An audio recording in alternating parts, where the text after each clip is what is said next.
Rebuilding is the intentional process of starting over, piece by piece, after disruption, loss, failure, or change. It is both fragile and powerful. It's the quiet decision to try again, the courage to rewrite your story, and the resilience to create something stronger, wiser, and more authentic from what once fell apart.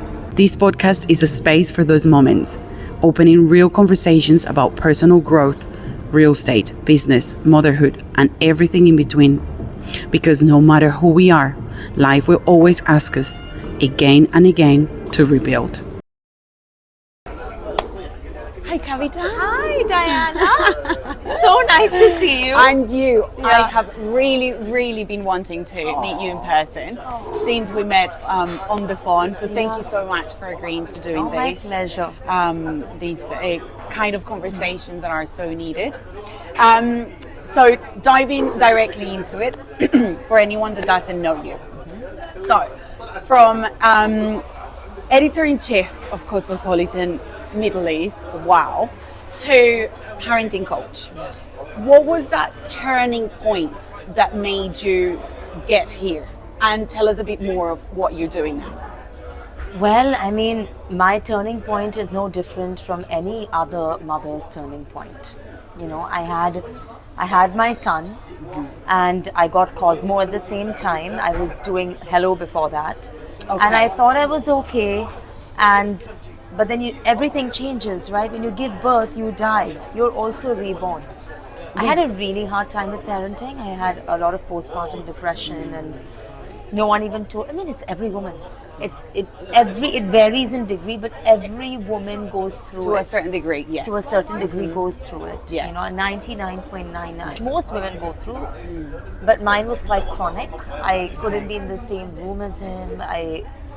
It looked great on the outside. Here I was running a big brand and, successful, and then I come home and the truth comes out. But, I was panicking. I couldn't breathe. And I didn't really realize what was wrong with me because nobody really tells you. There's absolutely no real support. You kept it quiet. I kept it quiet, but I went looking for help. I went to therapists. Okay. But nobody really had answers. Nobody tells you. I mean, nobody really tells you how to deal with this, When I was 39 and Ved was 3 years old, my son, I interviewed Dr. Shefali Tsabary, who is Oprah's go-to for parenting. She wrote The Conscious Parent, and she's very well known. Yes. And I asked her, I said, my son is 3 years old and I still feel like this. What is the issue? And I was just, I believe that when you turn 36, the ages of 36 to 43 are an insane time in life. It's when you really start the spiral downwards. 40 is a blow open year, and then you integrate yourself. It's when you become your true self. I was 39 when I met Dr. Shefali. Okay. It's not like I didn't know this before, but I believe that it's that age, my 40th year, that really made it sink in. And she said, you can't give what you didn't get, and I was raised by, my mother was not very well when we were growing up. She was mentally unwell. Everyone has their thing. She's more stable now, but it's been up and down, my entire life. And you don't realize how much it takes out of you till you have your own child. Like, what do you really have to give? So somebody who did not really have that maternal cup being filled, I came into this relationship completely malnourished. I took care of my mother at night. So when my child cried at night, that entire panic. So it was just, I realized, oh my God, nobody tells you how to really deal with postpartum. Like, the first place you go to is your mother and your childhood, And that's exactly what you just described is also trauma stored in your body. And that it happened to me as well, that after giving birth, the trauma that I had stored in my body over years and years, it was awakened. It was triggered. It was stored on a daily basis, hour by hour, minute by minute, minute by minute. That's why I tell people, there is a lot of growth to be done, of course, but I mean, everyone's life and journey is different, but nothing makes you grow Nothing. on a day-to-day basis like parenting. Yes. It's a boot camp. Yeah. You know? Yeah. Because it is you a can- gift. It's a But gift. and it's not for the faint-hearted. It's not, but everyone does it, and nobody Yes. really like knows what they're doing, and Yeah. so you raise all of these children who are suffering right Yeah, now. I So, know. yeah. But you either look at it in the eye and do a process Yeah. like the one that you Yeah. did, going inwards, Yes. or you put it under the rug and then go in survival mode Yeah. along You the do way. that, You know. but then if you do that, your child suffers. How many children I see who, I mean, Exactly. you see, Yeah. the world is suffering. Anyway, so I quit my job, Okay. this great job, because I was like, I want to be a mother. You Yeah. know, I want to heal myself. Like, I want to Beautiful. really, I was lucky enough to be able to do that. Yes, of course. And brave enough. Yes. It But then, you know, for me, requires- I love children, and I know what it's like to go through a life where your mother is not there for you, even though she's wonderful and wants to be. Of course. You know? And I did not want that. I wanted to just be there for my child, you know? I really felt it. So, Yeah. but I was privileged enough to walk away. Okay. And then I studied under Dr. Shefali. I got my certification, and then I wanted to study more. So she went to a university called CIIS in California that does mind, body, soul. Because I don't believe in Western therapy. No.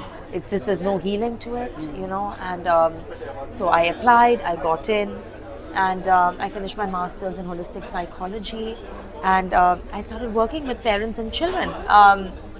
With parents for children. Okay. After that, I do quite a bit of work, like a lot of pro bono work or community work, one-on-one work. Yeah, so I do a lot of. Beautiful. It's been many years now. Yeah. Beautiful. I mean, what an amazing and transformational vocation to have. Incredibly needed, I think, right now in the world. And so this is where Raising Hearts is born. Yes, so what happened was, you know, I was doing this and I realized that therapy is expensive. You know, I'm not under insurance right now. Hopefully I will be in the future, but right now I'm not, because, you know, I don't believe in clinical psychology. So Right. it's expensive, and Yeah. even if you have insurance, a very slim population can actually get the kind of insurance that can afford mental health and Yeah. you know, that sort of thing. So how do you help everyone?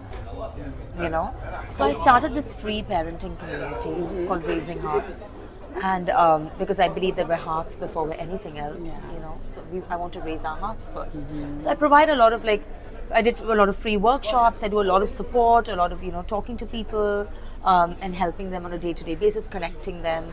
And then I realized that what we really need is somebody who is with our child every single day, because parents are trying to explain things to me, and I'm there, but like, you know, wouldn't it be a gift if I knew your child?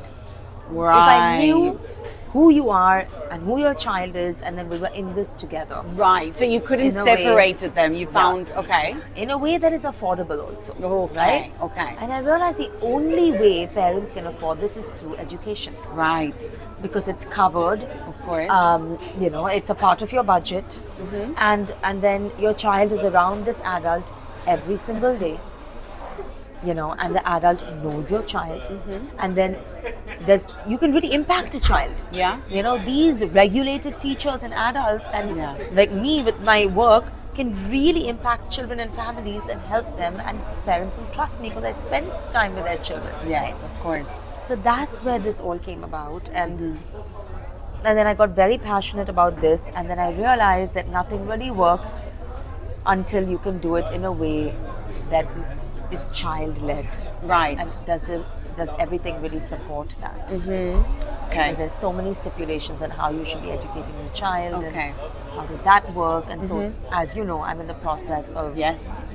you know, doing something where we can really give children the sort of holistic education that can make them the geniuses they already are, emotionally, physically, cognitively, you know, and work as Absolutely. partners with families and bring aligned families together, because therapy is wonderful, but nothing works unless you have a village and a support Yes, system. the community is everything. Yeah, and an Incredible. aligned support system. How many times would you want to send your child to somebody's home and you don't know whether there are iPhones there or iPads or video games, or what is the value system of that family, you know? Like, Imagine having a community that you can trust, and we're raising our children in a way that is honestly respecting their development. Yes. Yes, of course. Amazing. Incredible. Oh my God, I talked a lot. No, please. Please. This is exactly what we're here for. And you talk a lot because you have a lot of experience and a lot of information that is needed. So Tell my husband please. that. Yeah. Okay. I won't go there yet. I know, I'm just joking. Yeah. Of course. Okay, so now bringing it down a little Yeah. bit to what we're living in the UAE with the geopolitical conflicts that we're going through. How do you feel this situation is affecting the parents' mental health at the moment? You know, it's what I said, you need a support system, and then Yeah. suddenly you're everything. Suddenly you have to work, Yeah. you have to take care of your child's online schooling, which in itself is so horrible. I know the government, the schools, teachers are doing the best that they can, but Everyone. let's just call a spade a spade. Anyone, especially a child, listen, we're adults, even we feel messed up and our brains are developed. Our prefrontal Totally. cortexes are developed. Totally. We are done developing. Children are just developing. And to spend 6 hours in front of an iPad or a computer dysregulates a child more, which makes it harder for a parent to connect with their child and to make them listen or to comply, because a child, it's not because the child is difficult, it's because they're so dysregulated. So how is this affecting everything? I mean, listen, I believe, I have a deep faith in the government of the UAE. I tell people this, I know everything is going to be sorted out. I feel very safe here physically. Oh, But yes. Oh, absolutely. completely, like that's not my issue. But the problem is that in the home, Yes. when the parents don't have the breathing room to do their work, to live their life, and children are dysregulated and everything is on the parent. Yeah. Everything is, and then what about the friendships and suddenly people leaving and not being able to meet, and it's an emotional burden on the children and the parents. Absolutely, on both. I feel like it's a constant readjustment. Every week, I mean, we're now quite into it. Yes, you know, yeah. if you could say it Yeah, that. But yeah. at the beginning, the first few weeks, every week was something new, and it was okay. So now we readjust to these, but the situation is the same. So yes, of course, we're safe. We all feel safe. We're continuing our lives, but how do we do these alongside our responsibilities, our own life, you know, our own likes, what hobbies, what we like to do, so we could feel also that sense of normality, but having a full time our children, no matter what their ages are, and their needs on us. It is a lot, and it requires, I think it's yet another one of those plates that God, the universe, life, however you want to put it, serves us, and he's like, here again, more lessons for you. How are you going to deal with this? I feel those plates are served to me on a monthly basis. Especially with something like this. Yes. So this is how I decided to call my daughter my teacher. Because I am constantly monitoring her, and then when the plates are served, I'm like, okay, so how do we do this? Not that I ask her so much, it's more intuitively, you know what I mean? Okay, so what do you think then online or distance learning is doing? What is the effect that it's having at the moment and will have? And I don't want to worry us. I'm so sorry to say this, and I don't know. I just feel like it's going to have some far-reaching implications, because when a child is in front of a computer for 6 hours a day, what does that do to? What has that done to us, Diana? What has that done to us? Numbed us for one. Number two, our bodies completely smashed to the fact that we need to then look for outside ways of. But we're developed. At least our bodies are fully developed. You know, when you were a child and when I was a child, we didn't have this. No. So our bodies were able to develop. Totally. What's happening now is, I think, developmentally there's going to be a lot of issues. Okay. Because children are sitting in front of a screen. And what a computer does to your brain, an iPad does to your brain, is so damaging. And I'm talking completely scientifically. Okay. If you look at the dopamine hits, the lack of attention, the absolute disaster when it comes to the joy of learning. You know, like I know so many children who love going to school, who love engaging, who hate it now. Like they don't know what they've studied. They like zone out. Like because their brains are getting overloaded by this screen, by the blue light, by this entire thing. It's horrible. Yeah. Right? And so, but what can we do? What can we do? I would say, what can we do? I would say just get offline. Okay. How do we do that? You know, for me, like I see so many people forming pods. There are tutors that come home now. You know, I personally am going to have I have had conversations with my son's teacher saying, you know, he will not be online as much. He can, you know, he's also 9, so I'm lucky. Older children, it's a little bit easier. Because they can at least like do their own work. You know, but like I've personally said he will do the work away from the screen. And then maybe log on for an hour a day. So you're printing his materials. Okay, so this is a good idea. I just kind of like want to talk about solutions as well. I've also gotten a tutor. Yeah, okay. You know, I've gotten a tutor. So we could have some extra help if we can afford it. If not, we can just print the material and then have them write it down, use their hands, and no screens. No screens. I had a conversation with the teacher, and I said I will upload everything. Great. You know, I will do it all, but like I don't want him to be in front of the screen. I mean, we have all these options and we don't think we do. We don't do. Because we just think everything is, you know, has to be done in our phone, in our iPad, and then that's it. Okay. And I tell her, I said, listen, if there's anything that's lacking, like, let's have a conversation and see what we can do. Because I empathize with schools as well. They're doing the best that they can. A lot of people are now actually pulling their children out of school for this term, you know, and getting external tutors. Because there is no point. Because they don't see, and I feel sorry for schools because I'm like, they're trying their best, but this is happening because it's not a personal thing. It's a personal thing. You know, a lot of circumstances. Yeah, and people are taking their chances in doing that. Some people are staying in school and having these conversations.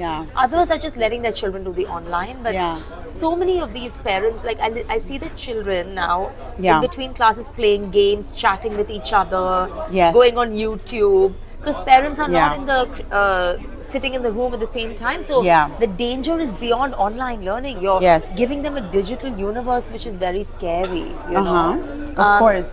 So if you can afford it, and you know, it can be affordable to get a tutor if you get a big enough group. Get a big enough group, do it like 3 times a week. And it's worth it. Like take it out of your ECA budget. But how about if you can only do it once a week? That's better than enough nothing. as well. Better than nothing. You know. And then also sports. This is what we're doing with our daughter. Completely. So what I would say, here's a 3-step plan. Have a conversation with the teacher. Tell your child. Say your child is 5. I would do nothing. I would do nothing. But I'm not. But I am also. No, I would do nothing online. I would do nothing online. You know, I would get all the material that she needs. Get a tutor once a week. You know, and get her to do with the tutor once a week with a group of kids. Or put her in like a pod for the full week. You know, and when there's a big enough group, it becomes quite affordable. It's not bank breaking. You know, and then talk to the teacher once a week and say, this is what she's done. This is the material. Upload it. You know, and then every couple of days let her check in with her class. That's it. That's more than enough, even for like 20 minutes or something like that. Because 5 is a very crucial age for the brain. The brain doesn't finish developing till the age of 7. And when you're 5, you're still right brain oriented. So you really need to nourish that right brain, which is connection, emotion, intuition, nature, grounding, hands-on learning. You know, by sitting in front of a computer, you are not building a strong foundation. And they don't want it. They just don't want it. So this is something important because we've got to listen. We've got to listen. But I don't want to obviously only talk about this age gap.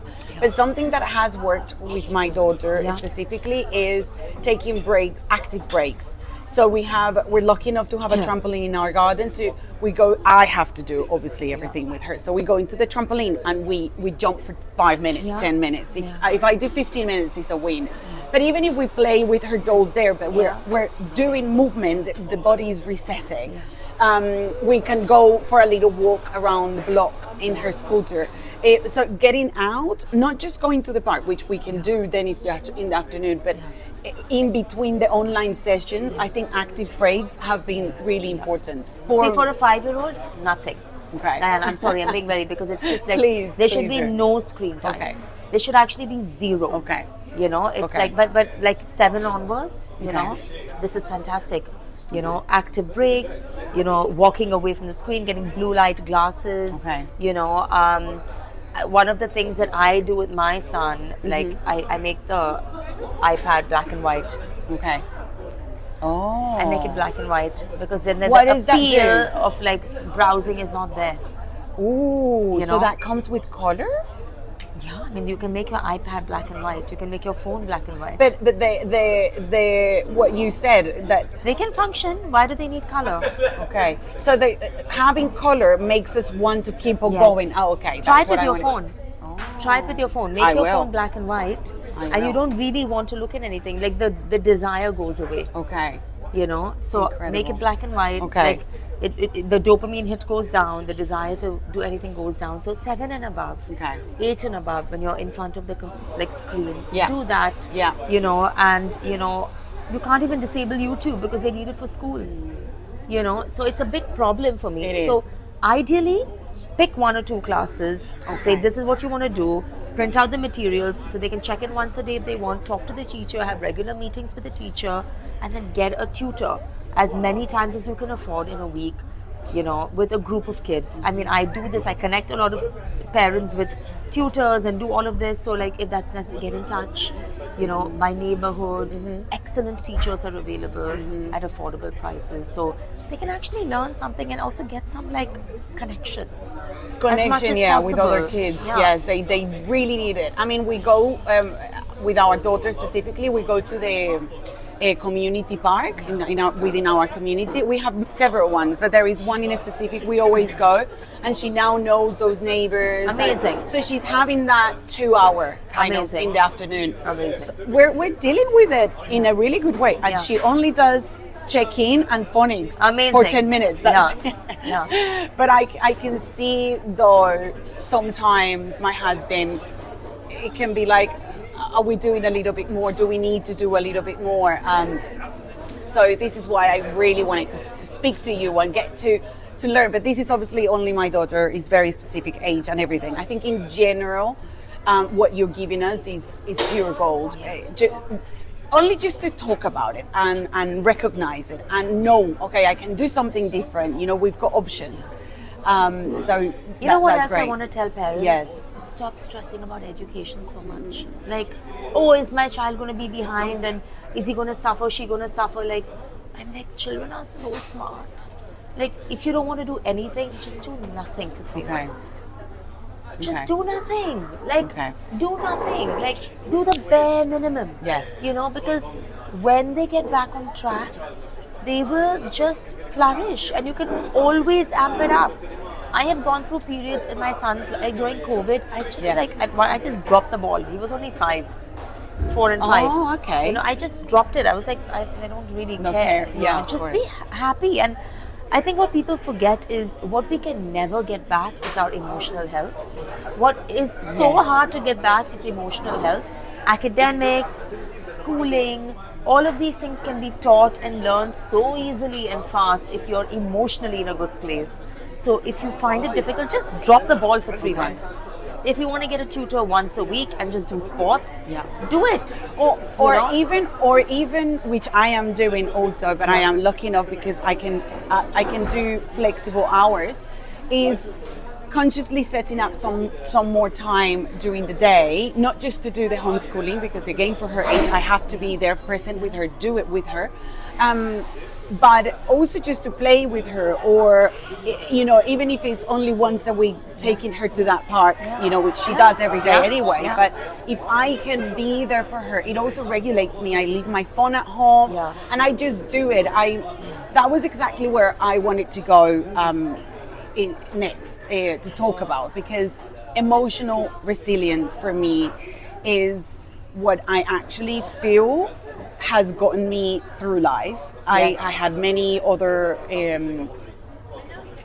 I have had a lot of healing to do, basically, in my journey, and I am still doing, and I don't think I'll ever end. Nobody ends. No, but I feel that within everything, I did receive emotional resilience from different situations and from some of my caretakers. So, and it's exactly, that ties up exactly with what you just mentioned, which is how children, that right now what they need is that emotional support and that emotional safety and that emotional presence. So perhaps that could be the last sort of cherry, on top, where we can say, okay, all of this is happening, we're in this situation, we're in all of this together. The ones that we have are still here, I think we're not going to go anyway. We're probably just now planning. This is my home. Exactly. This is your home. We're only just planning summer now. But it's still happening, and it's affecting in ways that we are now starting to recognize, and will continue to recognize even after, inshallah is finished. But I feel, what could be the takeaway, looking at it from like the most positive perspective? What could we now take away from this situation that we as parents can appreciate with our children, no matter our ages, or how can we then put those lenses and today start thinking, I'm going to start doing this, even if it's just 10 minutes with my child? I think what we forget a lot of the time is how little time we have. And this, like, I remember, like, when life was full on before this, where there was no time for, it was just like, wake up, school, come home, extracurricular, bedtime, and now, if there is any silver lining in this, slow down and really spend time with each other. And I know it's tough, you want to get on with your day, you want to do your work, and you're like, leave me alone. But enjoy the freedom. And I tell people this, enjoy the freedom. You don't have time-bound rules on like where to go and what to do. You're working from home, everyone's working from home, you have school. Enjoy the freedom. Don't make your child feel like you have to be in school from this to this. I have to do, no. Take the flexibility, just relax a little bit. And I even say, like, I really, if there's one takeaway from this interview, like, or this chat, I want parents and people to remember that you can drop the ball with the education, you can always pick it back up. That's a very fear-based conditioning. Totally. That if you don't do this, your child won't be successful and they'll fail school and they won't get into No, actually, if you stress your children out, they will become emotionally screwed up. And later on, like, you will see the ramifications of this, the anxiety, the developmental stuff. These are the same children who went through COVID. So they've gone through 2 back-to-back things in 5 years. Be gentle, drop the ball where you can, be flexible, open your mind, don't come with a fear-based conditioning, because that is just societal conditioning.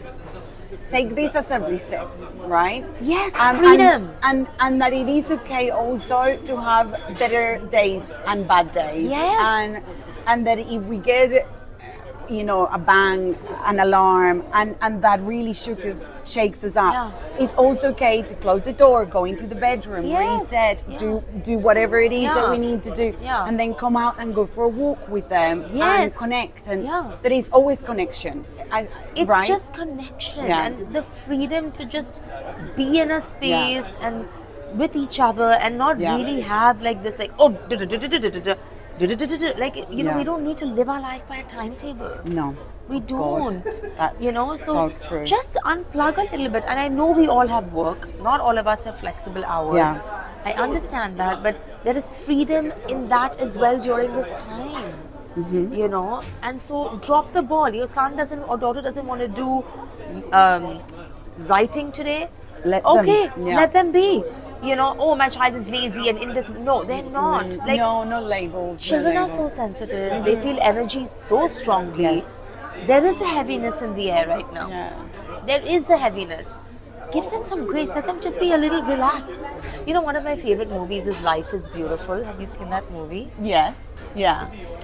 His son did not even know that they were in a concentration camp till the very end, because even when the guards were taking him away, he pretended that he was a joker. He made everything into a game. I don't think anyone whoever has seen that movie, I don't think they didn't end up in like an ocean of tears. Because he was in a concentration camp, but everything was a game, and so he made that situation seem like a joy for his son. Thank you for that. That is such a good analogy. Yes. Okay. So it doesn't matter what you're going through, and I tell people this all the time. Okay, today it's this war. Tomorrow it will be like a bad boss, or maybe a relationship that's difficult, or they may come across a failure in their business that they start, or you know, God forbid, they'll have to deal with some other issues. You know, you've got to give them the resilience to say, okay, this is happening. How do I deal with this and know that it's going to end? Beautiful. You know, as opposed to like focusing on the wrong things. You know, we focus too much on achievement and progress and metrics and academics, but actually the real achievement of being a human being is to be, which no robot can ever get, is our spiritual and emotional depth and resilience. Absolutely. And that is what you give your children now. That is the real cost of this epidemic. But it is also the real gift if you treat it rightly. You're going to give your children a skill to deal with any stress in life. So we're in a war. This is how we deal with something difficult. It's a gift in disguise. It's a gift in disguise. Something difficult happens, this is how you deal. Novak Djokovic, who is, I don't look up to many people, but he is my number one idol. Okay. When he's, you know, he's the best tennis player of all time, and it's insane what he achieves. And when people ask him, he's like, the number one advice I would give people, he's like, I don't wish my childhood on people where he was practicing in swimming pools when bombs were going off during the war. But he said, is don't make their childhood too easy. Don't make childhood too easy. Make it difficult in the right way. Okay. You know, so that you have grit to face life. We make our children's life too easy. Right. Cristiano Ronaldo said, the one thing I can't give my child is hunger. Because he knows he can eat. But he was hungry. You know, and that's given him this fire and this resilience and depth to achieve. So let's take a page out of that book and say, this is a difficult situation. How do we make our children resilient through this? How do we give them, you know, it's good to have challenges in your life. It's good to go through things that are hard. Okay. This is a good thing. Life is not always cushy and easy. No, how do I make this a benefit to them? And that is success. This is success. Not getting your math lesson right for 40 minutes. No. How do you really listen to your body and feel your emotions and have the freedom to feel them and to know that this will end and to give yourself grace and compassion as you go through something. Amazing. You know. Thank you so much, Kavita. Thank you. What gift to have you here with me, of course, but also in Dubai, and you know, for whoever watches this, wherever they are, I will put all your details there so they can follow you, because your wisdom, my God, is so needed. Thank you so much. Thank you. Thank you.